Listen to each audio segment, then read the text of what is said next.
আসসালামু আলাইকুম। প্রিয় দর্শক, আমাদের সাবেক রাষ্ট্রপতি শাহাবুদ্দিন সাহেব উনি পদত্যাগ করার পর শুরুর কয়েকদিন আমরা বেশ শুনেছি, বেশ একটি জল্পনা কল্পনাও ছিল যে কে হতে যাচ্ছেন পরবর্তী রাষ্ট্রপতি, মানে বিএনপির রাষ্ট্রপতি কে হবেন। এটা নিয়ে প্রথম 2-3 দিন বেশ জল্পনা কল্পনা হলো। স্থায়ী কমিটির কেউ হবেন নাকি বাইরের থেকে কাউকে নিয়ে আসা হবে, অথবা দেশের বাইরের থেকে কাউকে নিয়ে আসা হবে, এমন আলোচনা শুনলাম। এই সব আলোচনায় কিন্তু আছে, মানে কোনো আলোচনায় বাতিল হয়ে যায়নি। কেউ কেউ বলছিল একজন অবসরপ্রাপ্ত বিচারপতিকে আনা যেতে পারে, কেউ কেউ এটাও বলছিলেন যে অবসরপ্রাপ্ত সামরিক কর্মকর্তাকে করা যায় কিনা। আবার এমনও শুনলাম, একটা পত্রিকায় দেখলাম বেশ তারা জোর সে বললো যে এমন একটা নাকি খুব জোর গুজব আছে এবং জোর আলোচনা আছে যে ডক্টর মোহাম্মদ ইউনূসকে রাষ্ট্রপতি করা যায় কিনা। তো বোঝা গেল সবাই যার যার মতো করে একটা একটা করে ইস্যু পাবলিককে খাওয়াতে চাচ্ছে, গেলাতে চাচ্ছে যে একে বানান, ওকে বানান, তাকে বানান, এরকম আর কি। তো হতে পারে এই সমস্ত প্রবণতা, এই সমস্ত প্রচেষ্টাকে আমি একদম উড়িয়ে দিই না, কিন্তু এক্ষেত্রে একটা মোটামুটি অবশেষে আমরা দেখলাম যে গত রাতে, মানে শনিবার রাতে একটা কনক্রিট ধারণা মতো পাওয়া গেল। সেই ধারণাটা কি, বিএনপির যে স্থায়ী কমিটি আছে, স্থায়ী কমিটি হচ্ছে বিএনপির সর্বোচ্চ যে কমিটি, সেই স্থায়ী কমিটি একটা মিটিং বসেছিল এবং মিটিংয়ে তারা ঠিক করেছেন যে কাকে রাষ্ট্রপতি বানানো যায়। সে ঠিকটা কীভাবে, তারা একটা সিদ্ধান্তে আসছেন আর কি। রাষ্ট্রপতির নাম ঠিক করেন নাই, তারা একটা সিদ্ধান্তে আসছেন যে তারা কোন প্রক্রিয়ায় রাষ্ট্রপতি মনোনয়ন করবেন। কারণ মনোনয়নের প্রথমে ইলেকশনের ব্যাপার আছে, কাজে তবে যেহেতু বিএনপির নিজেরই 2/3 মেজরিটি আছে, কাজে বিএনপির পক্ষ থেকে যাকে মনোনয়ন দেওয়া হবে কোনো সন্দেহ নাই, দ্বিধা নাই যে তিনি নির্বাচিত হয়ে যাবেন। এটা আমরা আগেও দেখেছি, এটা 91 সাল থেকে আমরা এই প্রক্রিয়া দেখে আসছি। তো বিএনপির স্থায়ী কমিটি কী সিদ্ধান্ত নিল, এটা হলো সবচেয়ে ইন্টারেস্টিং, সবচেয়ে ইম্পর্ট্যান্ট এবং আমার বিবেচনায় সবচেয়ে, মানে আমি এটাকে ফানি বলবো নাকি ভয়ঙ্কর বলবো আমি জানি না, আমার জন্য সবচেয়ে আপত্তিকর একটা সিদ্ধান্ত। তারা সিদ্ধান্ত নিয়েছে, আমি বরং আপনাদের পড়ে শোনাই। দৈনিক প্রথম আলোর এই সংক্রান্ত একটা রিপোর্ট প্রকাশিত হয়েছে। সেই রিপোর্টে বলা হয়েছে স্থায়ী কমিটির বৈঠক শিরোনামটা এমন ছিল যে রাষ্ট্রপতির প্রার্থী মনোনয়নের দায়িত্ব দলীয় প্রধানকে দিল বিএনপি, এটা শিরোনাম। আর যদি প্রথম লাইনটা পড়ি, প্রথম বাক্যটা আপনারা শুনুন। দীর্ঘ আলোচনার পর রাষ্ট্রপতি পদে দলীয় প্রার্থী মনোনয়নের দায়িত্ব বিএনপির চেয়ারম্যান ও প্রধানমন্ত্রী তারেক রহমানের হাতে ন্যস্ত করেছে দলের নীতি নির্ধারণী ফোরাম জাতীয় স্থায়ী কমিটি। শনিবার রাতে গুলশানে চেয়ারম্যানের কার্যালয়ে এ বৈঠক হয়। তাহলে দাঁড়ানোটা কি, দাঁড়ানো হলো সর্বোচ্চ যে নীতি নির্ধারণী ফোরাম জাতীয় স্থায়ী কমিটি, তারা মিটিং করেছেন এবং সেখানে দীর্ঘ আলোচনা হয়েছে। দীর্ঘ আলোচনা হয়ে তারা এমন সিদ্ধান্তে পৌঁছেছেন, সেই সিদ্ধান্ত হলো যে জনাব তারেক রহমান দলের যিনি চেয়ারম্যান এবং একই সঙ্গে যিনি দেশের প্রধানমন্ত্রী, তিনি ঠিক করবেন যে কাকে দলীয় প্রার্থী হিসেবে মনোনয়ন দেওয়া যায়। আমি আগে বলেছি বিএনপি যাকেই মনোনয়ন দিবেন তিনি হবেন রাষ্ট্রপতি। তাহলে রাষ্ট্রপতি কে হবেন না হবেন, এই দায়িত্বটা দেওয়া হলো কাকে, একজন ব্যক্তিকে। আমরা এই জিনিস আগেও দেখেছি, এটাতেও তাও একটু তারা ঘুরিয়ে ফিরিয়ে খেয়েছে যে তারা একটা মিটিং করেছে, মিটিং করে একজনকে দায়িত্ব দিয়েছে। শাহাবুদ্দিন সাহেব যখন রাষ্ট্রপতি হলেন তখন কিন্তু কেউ জানতো না কে হবে, মানে তৎকালীন যিনি প্রধানমন্ত্রী আছেন উনি আবার এদের সঙ্গে মিটিং করার কোনো প্রয়োজন মনে করেন নাই। উনি একা নিজের কাছে গোপন রেখেছেন, রেখে উনি শেষ মুহূর্তে ঘোষণা করেছেন অমুক হবে রাষ্ট্রপতি। তার মানে রাষ্ট্রপতি একটা নির্দলীয় পদ, কিন্তু মাথায় রাখবেন এটা একটা নির্দলীয় পদ, এবং এই নির্দলীয় ব্যক্তিটি কে হবেন সেটা নির্ভর করছে একজন ব্যক্তির ইচ্ছা অনিচ্ছার উপর। সেই ব্যক্তিটা কে, তারেক রহমান, সেই ব্যক্তিটা কি খালেদা জিয়া, সেই ব্যক্তিটা কি শেখ হাসিনা, সেই ব্যক্তিটা কে, এটা আমার জানার কোনো প্রয়োজন নেই, এর ব্যাপারে আমার কোনো আগ্রহ নেই। কিন্তু বিষয়টা হলো একজন ব্যক্তি, তিনি হয়তো সবচেয়ে ভালো সিদ্ধান্তটা নেবেন, কিন্তু একজন ব্যক্তি। এই যে একজন ব্যক্তির ইচ্ছা অনিচ্ছার উপর কিছু একটা হয়ে যায়, কিছু একটা বাধাগ্রস্ত হয় অথবা কিছু একটা সিদ্ধান্ত হয়, রাষ্ট্রীয় সিদ্ধান্ত হয়, সর্বোচ্চ রাষ্ট্রীয় সিদ্ধান্ত হয়, এটাই হলো গণতন্ত্রের জন্য সবচেয়ে মারাত্মক ক্ষতিকর বিষয়। আমি আপনাদেরকে একটা কথা বলি, অনেক পুরনো একটা ঘটনা। আমি যখন একটা দৈনিক পত্রিকা চাকরি করতাম, দৈনিক আমার দেশ পত্রিকার সময় চাকরি করতাম, সেই সময় আমি জাতীয় পার্টির একজন বড় নেতা মিস্টার জিএম কাদের, যিনি চেয়ারম্যান, আমি জিএম কাদের একটা ইন্টারভিউ করতে গিয়েছিলাম। তো ওই লোকটাকে আমি পছন্দ করি পার্সোনালি, যে উনি বেশ লজিক্যাল লোক, কথাবার্তা ভালো বলেন।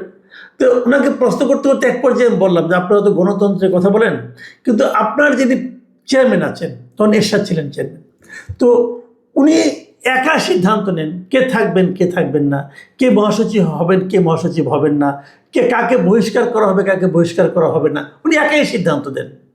এবং এই জিনিসটা আপনাদের দলের গঠনতন্ত্রের মধ্যেও আছে। তো গঠনতন্ত্র যদি এমনভাবে হয় যে একজন ব্যক্তি এককভাবে সিদ্ধান্ত দিবেন যে কী হবে কি না হবে, কাকে বাদ দেওয়া হবে কাকে রাখা হবে, কাকে কি পদ দেওয়া হবে, তাহলে এটা কি গণতন্ত্র হলো? ওনার জবাবটা ছিল তখন এরকম, উনি বলেছিলেন আমরা দলের সবাই মিলে ওনাকে যদি দায়িত্বটা দিই তাহলে এটাই তো গণতন্ত্র। তো আমি জীবনে এরকম হাস্যকর যুক্তি আর খুব কম শুনিনি, যে আমরা দলের সবাই মিলে ওনাকে দায়িত্ব দিয়েছি, অতএব উনি একা যেটা করবেন সেটাই গণতন্ত্র। তো আমরা এখন সেরকম গণতন্ত্র দেখছি যে পুরো স্থায়ী কমিটি মিলে তারেক রহমান সাহেবকে দায়িত্ব দিয়েছেন যে আপনি বলেন কি হবে, যে হবে সেটাই হবে, এটাই গণতন্ত্র। এমনও হতো, এই জিনিসটা বাড়তে বাড়তে কেমন হয় আমি বলি, যেমন আগে আমরা দেখেছি শেখ হাসিনারা বলে ছাত্রলীগের সভাপতি সেক্রেটারি কে হবে, এই দায়িত্বটাও দেওয়া হতো শেখ হাসিনাকে। অথচ ছাত্রলীগ কিন্তু শেখ হাসিনার কেউ না, শেখ হাসিনার পার্টির কোনো অঙ্গ সংগঠন না। শেখ হাসিনা ছিলেন সভানেত্রী, ছিলেন আওয়ামী লীগের, ছাত্রলীগ আলাদা একটা সংগঠন। সেই সংগঠনের সেক্রেটারি প্রেসিডেন্ট কে হবে সেটা আওয়ামী লীগের যিনি সভানেত্রী তিনি নির্ধারণ করতেন। যুবলীগের কে হবে এটা উনি নির্ধারণ করতেন। স্বেচ্ছাসেবক লীগের কে হবে প্রেসিডেন্ট সেক্রেটারি এটা উনি নির্ধারণ করতেন। এবং আমার ধারণা আগামীতে বিএনপিতে ওই একই প্র্যাকটিস থাকবে, যে ছাত্র দলের সভাপতি সেক্রেটারি কে হবে এটা তারেক রহমান সাহেব নির্ধারণ করবেন, যুব দলের সভাপতি সেক্রেটারি সাহেব কে হবে তারেক রহমান সাহেব নির্ধারণ করবেন, স্বেচ্ছাসেবক দলের সভাপতি সেক্রেটারি কে হবে ওটাও তারেক রহমান সাহেব নির্ধারণ করবেন, এবং দেশের প্রেসিডেন্ট কে হবে না হবে সেটাও তারেক রহমান সাহেবই নির্ধারণ করবেন। আমার প্রশ্ন, তারেক রহমান সাহেব কি বলেছেন যে আমি সব নির্ধারণ করব? উনি বলেছেন? আমার ধারণা বলেননি। বাকি যারা আছে সবাই তার উপরে চাপিয়ে দিয়েছে, এটা এক ধরনের মোসাহেবি। এই লোকগুলি এত বড় বড় হয়েছেন, এত বড় সিনিয়র লিডার, এত বড় বড় মন্ত্রী, ওনারা একটা দল চালাচ্ছেন, দেশ চালাচ্ছেন, ওনারা সবাই মিলে, আমি নিশ্চিত ওনারা সবাই মিলে ওনার উপর চাপিয়ে দিয়েছেন। এবং এই চাপিয়ে দেওয়ার মাধ্যমে ওনার কাছে দেখাতে চেয়েছেন যে দেখেন আমরা আপনার কতটা অনুগত, আমরা কিছুই বুঝি না, আমরা নাবালক, আমরা কিচ্ছু বুঝি না, আপনি যা বলবেন সে এটাই হবে। এই যে এটাকে আমি আনুগত্য বলবো না, কিন্তু এই যে একজন লোককে বিভ্রান্ত করার একটা প্রক্রিয়া, এর মাধ্যমে ওনারা তারেক রহমান সাহেবকে বিভ্রান্ত করছেন। কেবল তাই নয়, যদি নির্বাচন নিয়ে কোনো সমস্যা হয়, ধরেন এমন একজন লোককে নির্বাচন করা হলো যাকে নিয়ে প্রচুর দেশ জুড়ে বিতর্ক হলো, সেই বিতর্কের দায়ও কিন্তু তারেক রহমান সাহেবকে বহন করতে হবে। কেন উনি এটা করতে যাবেন? কেন ওনার উপর চাপিয়ে দেওয়া হলো? হয়তো ভদ্রলোক কিছু না করতে পারেন নাই, অথবা উনি কেন নিজেকে এনজয় করেছেন আমি জানি না। যদি এনজয় করে থাকেন তাহলে ওনার জন্য আমার দুঃখ হলো। এই জায়গাটাতেই সমস্যা। ধরেন এখন এনজয় করছেন, হয়তো ভালো করছেন, এরকম করতে করতে অভ্যস্ত হয়ে যাবেন। এক পর্যায়ে উনি নিজেই সব সিদ্ধান্ত নিজের থেকে দিবেন, তখন আর স্থায়ী কমিটিকে মিটিং করে দীর্ঘ আলোচনা করে ওনাকে দিতে হবে না, উনি নিজেই দায়িত্ব নিয়ে নেবেন। ঠিক আছে, আমি বলবো, আপনারা সবাই চুপ করে থাকেন। যখন এইভাবে কি কেমন নামাজকে এই চিন্তাটা আসবে, তখন উনি হয়তো ভাববেন আর আমি তো পারি, আমি তো আগেও করেছি, এই যে আমি সব পারি, এই যে আমি সব ঠিক করি, আমার করা নিয়ে কেউ কোনো প্রশ্ন করে না, এই যে চিন্তাটা, এই যে মানসিকতাটা, এই মানসিকতাটা হলো একজন মানুষকে স্বৈরাচারী করে তোলে। আমি মনে করি এখনও যেটা তেমন কিছু না, ছোট ঘটনা, কিন্তু আমার বিবেচনায় এই স্থায়ী কমিটি তারেক রহমান সাহেবকে সেদিকেই ঠেলছেন, আমাদের প্রধানমন্ত্রীকে সেদিকেই ঠেলছেন যে আপনি স্বৈরাচারী হন, আপনি সব বুঝেন। ভাই, মানুষ তো আমরা সবাই, এবং এর মাধ্যমে ওনাকে তারা বিপদেও ফেলছেন। এই সমস্ত সমালোচনা আপনি গ্রহণ করেন, আমরা কিছু জানি না। এবং যখন যে লোকটা হবে, এবং এখানে আরেকটা লোভও কাজ করতে পারে বলে আমার ধারণা। লোভটা কি সেটাও বলে রাখি। এই যে স্থায়ী কমিটি, অনেকে বলা বলি করছেন যে স্থায়ী কমিটি থেকে হয়তো কাউকে প্রেসিডেন্ট নমিনেট করা হতে পারে। তো স্থায়ী কমিটিতে যারা আছে, আমার ধারণা সবাই নিজের থেকে একটু লোভ অনুভব করছেন, যদি আমার নাম বলে, যদি আমার নাম বলে। তো আমি যদি এখানে কিছু একটা বলা বলি করি, কাকে নিতে হবে, আমি তো নিজের কথা বলতে পারবো না। কাজে এই দায়িত্বটা আমরা ওনাকে দিয়ে দিই। সমস্যা তো ছিল না, আপনারা গোপন ভোটের মাধ্যমে করতে পারতেন। গোপন ভোট করতেন যে আপনি ভাই কাকে পছন্দ করেন, প্রত্যেকটা স্থায়ী কমিটির সদস্যকে বলতে পারতেন যে ভাই আপনারা এক কাজ করেন, আপনারা 5 জনকে একটা নাম দেন। এই 5 জনের কোনো প্রার্থী হয় নাই, কেউ নাম জানেন, আপনার মনের থেকে আপনি যে 5 জনকে আপনার পছন্দ হয়, মনে মনে যার কথা ভাবছেন, হয়তো এই কথাটা কেউ ভাবে নাই, হয়তো আপনি আপনার কোথাও ভাবছেন, কোনো সমস্যা নাই।